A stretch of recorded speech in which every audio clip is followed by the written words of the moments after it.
You, and again, I don't want this to turn into a Mac versus PC thing, Mhm. but I'm curious. You used to record with a Zoom H6 recorder, which is a great recorder. It's about a $350 recorder. Has, I can't remember if it has four XLR inputs plus a 3.5. Anyway, whatever. Pretty good recorder. And recently you went out and bought a Sound Devices Mix Pre 3, actually two of them. And let's not go into the reason for two of them, but let me ask you this. Was that a worthwhile investment and why? Wow, what an interesting question. It falls under the you don't know what you don't know. I went to NAB. I checked out the Mix Pre 3. I checked out the Zoom products. I had a Zoom H6. I have a Zoom H4n Pro. I have a Zoom H4. I have four H1s. I got recorders coming out everywhere. And I did a lot of research on this. Got a lot of valuable information from Mr. Judd. Got with them, and it got to the point where when I reviewed this and listened to it and heard the quality of what I was getting that I could deliver to my viewers, I was done. And what I mean by done is this microphone for casting, I'm done. I don't have to think about it anymore. I don't have to think about recorders anymore. And the reason why I bought it and why I purchased that is because A, Curtis is a good guy, and he really didn't try and sell me on this, but he gave me enough information for me to make a sound decision. B, I'm not going to need to buy another audio recorder for the next 3 years, 5 years, 10 years. I've already spent 5 times as much on audio recorders on that. C, really importantly, it gives me clean sound so I can deliver courses and things and do the things I want to do for my viewers, but it takes out a whole thing. I don't have to worry about my audio recording, how clean it is, whether it's going to work or not anymore. And I always worried about sound. I always worried about it. The Zoom H6, as good as I thought it was, and I compared it to the Mix Pre 3, the Mix Pre 3 blows the H6 out of the water. Can you use an H6? Of course you can. Can you use an H1? Of course you can. Can you use an H4n? Of course you can. Do you want to keep looking at the next best thing? Do you want to keep drooling over stuff? Do you want to keep messing with stuff? Do you want to keep going into your audio editor and trying to mess with the sound levels and doing this and taking out that? I turn on my Mix Pre 3, I record it, and I'm done. I don't have to do anything to it. Those are kind of all the reasons. There's probably more, but those are kind of the reasons why I went with the Mix Pre 3. That's an interesting question you asked. Why did you ask me that question?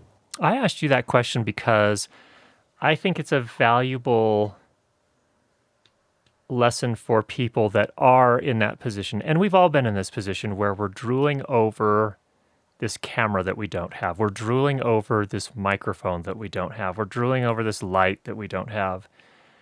You and I both do a lot of product reviews, and that's part of it's a public service. It's something we're doing because you have enough experience with enough of gimbals or enough lights that you can have you can provide some meaningful insights if you review a new light that you haven't used before because you have experience Mm-hmm. with all these other lights. Mm-hmm. But I think the problem is a lot of us get trapped. I think we all at some point get trapped into thinking, oh, well, I have this $250 recorder and I can scrape together $350 and get this new recorder that's supposed to be better. So I'm going to do that. And we do this for 10 years. And by the end of Mm-hmm. that 10 years, we've spent $4,000 on recorders when we could have just said, you know what? Just keep creating with my $250 recorder and be stashing some money away. And then when I get to the point where I can afford that $600 recorder that I know is going to solve this, this, this, and this problem because I watched Kevin, the Basic Filmmaker's review on this, just wait until that point. Quit wasting your time. In the meantime, you can be making a bunch of great content. And I think that's something that we all struggle with. That's a really valid point. And there's some laudability, there's some credibility to going, knowing this, walking in knowing this. If you're like, oh, I got to buy another recorder, just stop. If you walk in knowing, look, I'm going to buy a Zoom H1 for $78, and I'm going to use that. And now I'm going to buy the next one, and I'm going to buy the next one, and I'm going to buy the next one. And I know I'm going to spend the money, and I know I'm upgrading as I go along, and I know in the end I'm going to spend more money, and I know at some point I'm going to have what I want. If you walk in knowing that, then do it. Do it that way. You'll learn a lot. You'll definitely learn how to control and denoise things.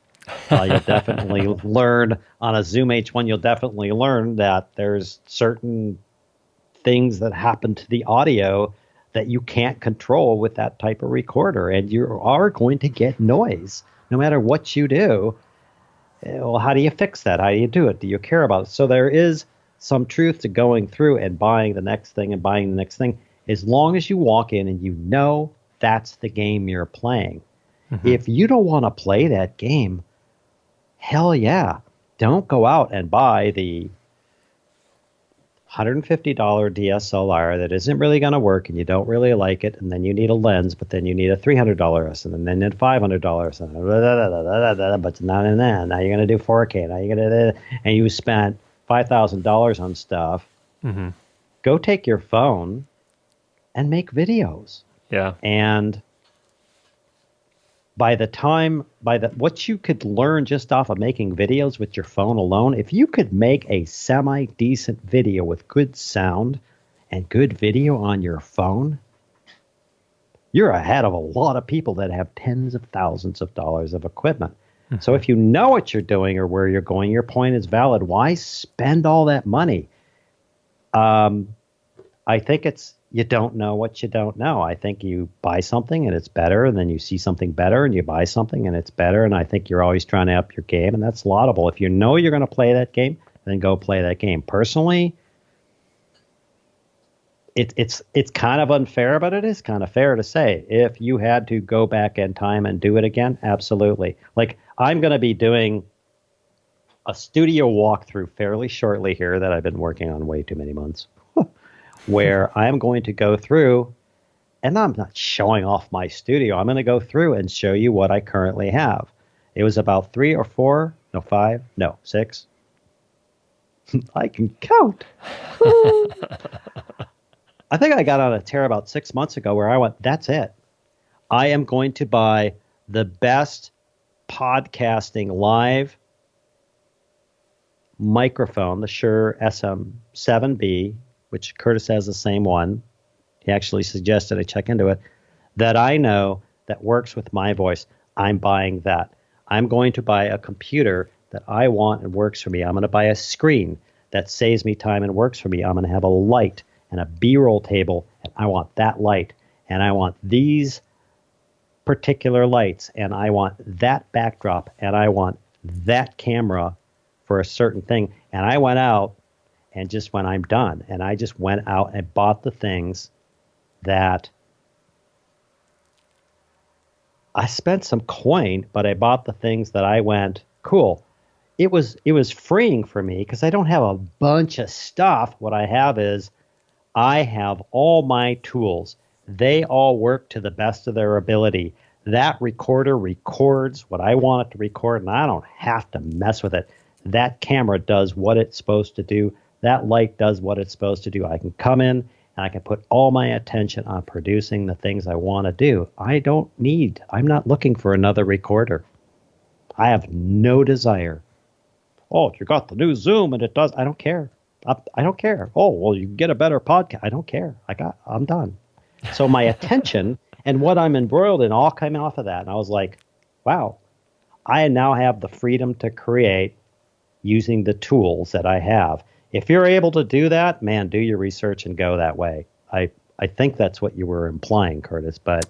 Yeah, I think that's part of it. I think another part of it, too, though, is one of the dangers of doing the frequent upgrade game, whether it's cameras, audio recorders, microphones, whatever it is, I think there's a lot of value in sticking with one of them for a period of time where you can learn to Mhm. get the best results out of that particular piece of gear. So, for example, cameras, there are a ton of people that go out and buy, oh, there's the new Panasonic, Mm. blah, blah, blah. There's the new, whatever it is.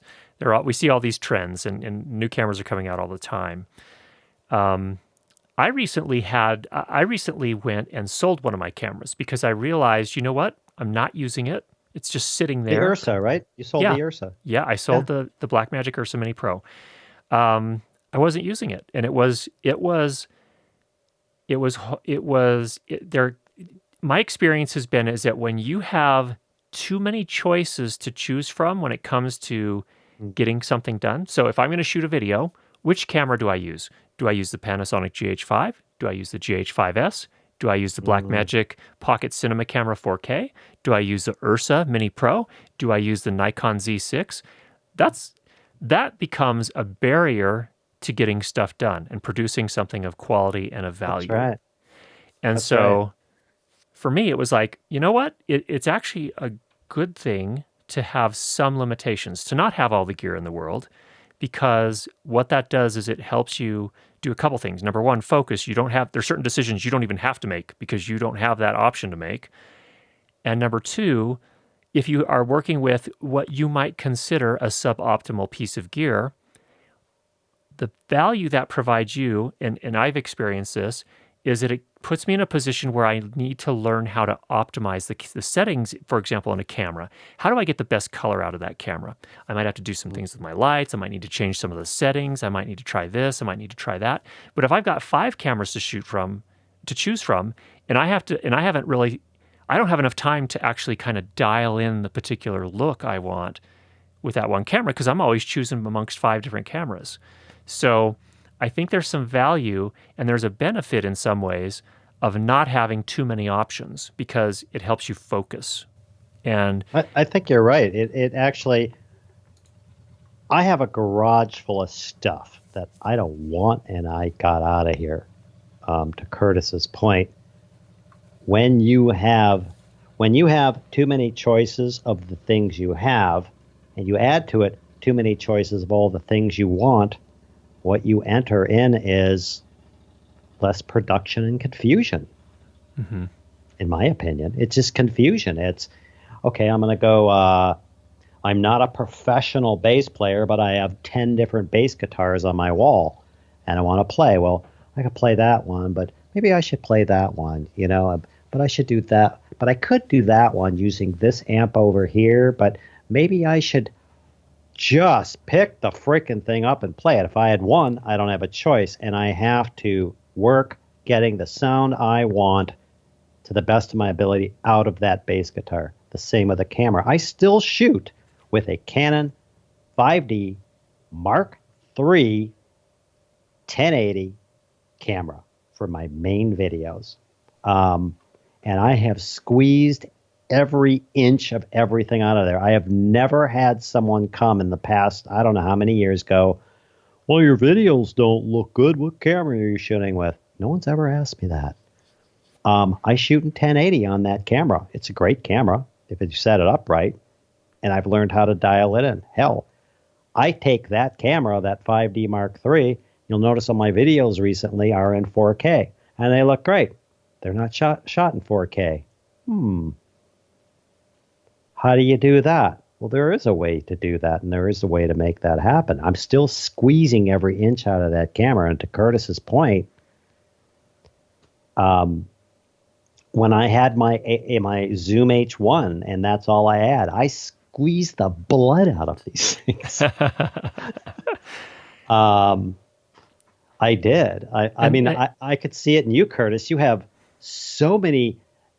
You're a professional sound guy, so I might be talking out of turn, but you might be able to look at your recorders and go, that one for that job. For me personally, if I had all the recorders you had, I would just look at it and go, I don't know.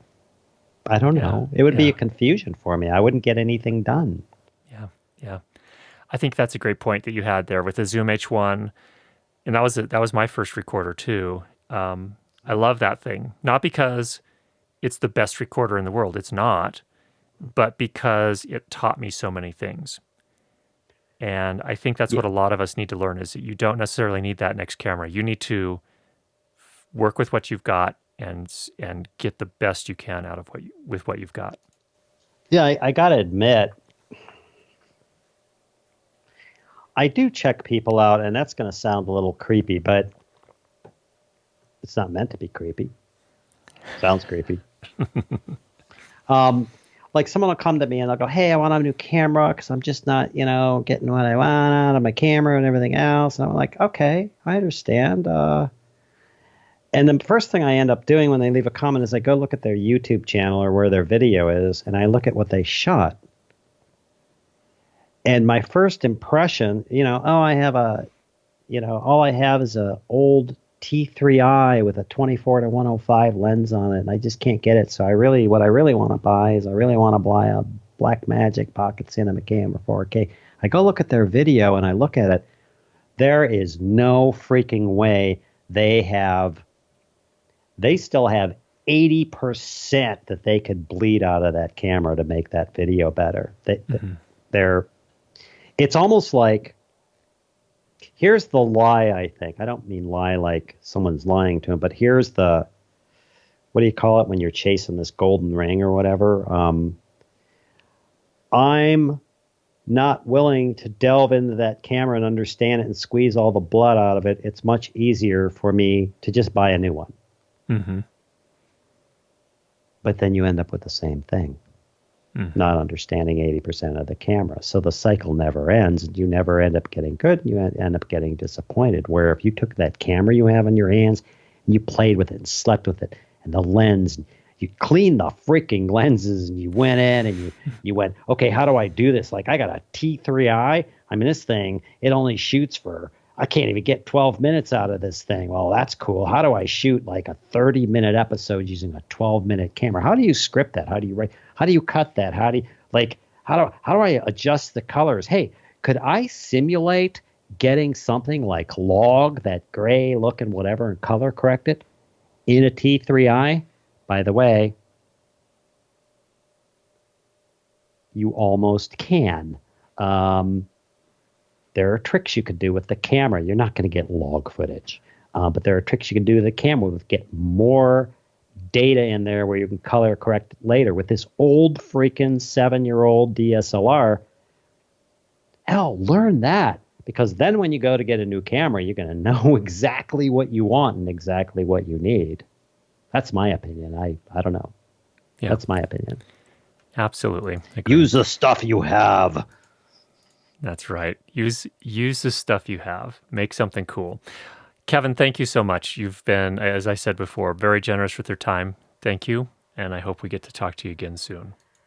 You, sir, are just awesome. Thanks for doing this. Thank you. Pleasure's mine. We'll talk to you all soon.